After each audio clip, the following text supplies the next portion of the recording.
Hello friends, welcome back to our channel. அன்றைக்கி ஆதிரனுக்கு ஸ்நாக்ஸுக்கு அம்மா கொடுத்து விட்ட கிரேப்ஸ் தான் பேக் பண்ணி அனுப்பி வச்சேன். ஆஃப்டர்நூன் லஞ்சுக்கு சிக்கன் குழம்பும் சிக்கன் ரோஸ்ட்டும் ரெடி பண்ணியிருந்தேன். ஸ்கூலில் டொம்பு விழுந்தியா? ஏன் நீ தள்ளி விழுந்து நீ விழுந்துட்டியா சேர்ல இருந்து? எங்கே அடிபட்டுச்சு?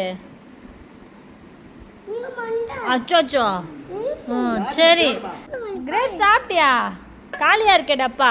குட் பாய்டா நீனு. ஓப்பன் பண்ணி பார்க்கவா? சரி வரேன். இன்னும் காலியாக இருக்கே டப்பா. குட் பாய்.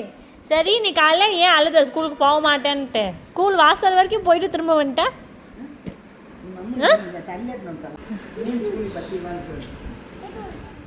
நைட்டுக்கு ஆதிரனுக்கு பன்னீர் சப்பாத்தி தான் ரெடி பண்ணி கொடுத்துருந்தேன். கோதுமை மாவு கொஞ்சம் எடுத்துக்கிறேன். அது கூட கொஞ்சமாக உப்பு சேர்த்துட்டு பன்னீர் வந்து இந்த மாதிரி கிரேட் பண்ணி சேர்த்துக்கோங்க.